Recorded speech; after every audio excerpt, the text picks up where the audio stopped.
excuse me, on the left over here, we have individuals who are religious fundamentalists, religious fanatics, and this is the expression, RT-PCR, real-time PCR expression of the VMAT2 gene. Over here, we have individuals. So let me complete. So over here, we have individuals who are not particularly fundamentalist, not particularly religious, and you can see there's a much reduced expression of this particular gene, the VMAT2 gene. Another evidence that supports our hypothesis for the development of this approach. What you're suggesting here is that by spreading this virus, we're going to eliminate individuals from donning on a bomb vest and going into a market and blowing up the market. So our hypothesis is that these are fanatical people, that they have overexpression of the VMAT2 gene, and that by vaccinating them against this, we'll eliminate this behavior. So we have some very, very remarkable data in this next slide.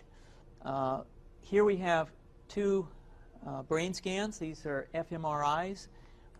These are two different individuals with different levels of expression of VMAT2. On top is an individual who's a religious fanatic, an individual, and we've repeated this numerous times, that has high levels of VMAT2. Now, this individual down here who had low levels of the VMAT2 gene, this individual would self-describe as not particularly religious. In each case, these individuals were read a religious text.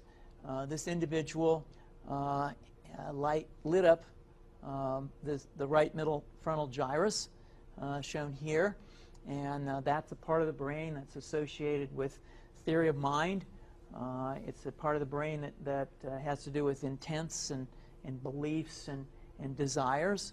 In marked contrast, here's an individual who would not particularly self-describe as religious, and when they're read a religious text, what you see is that this part of the brain, called the anterior insula, lights up. This is a part of the brain that's associated with disgust or displeasure on hearing something. So you're suggesting I take a CT scan with me when I'm evaluating people to determine whether I put a bullet in their head? So the data that I'm presenting here supports the concept that we're proposing, and I think that we would not propose to do CT scans or fMRIs on individuals out in the hinterlands of Afghanistan. The virus would immunize against this VMAT2 gene, and that would have the effect that you see here, which is it's essentially to turn a fanatic into a normal person. And we think that will have major effects in the Middle East. How would you suggest that this is going to be dispersed? Aerosol? Well, so the present plan and the tests that we've done so far have used respiratory viruses, such as flu or rhinoviruses, and we believe that that's a satisfactory way to get the exposure of the largest part of the population. Most of us, of course, have been exposed to both of those viruses, and we're quite confident that this will be a very successful approach. This is fascinating.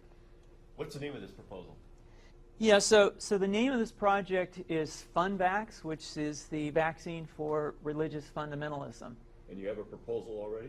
The proposal has just been submitted, and I think that the data that I have shown you today would support the development of this project, and we think it has great promise.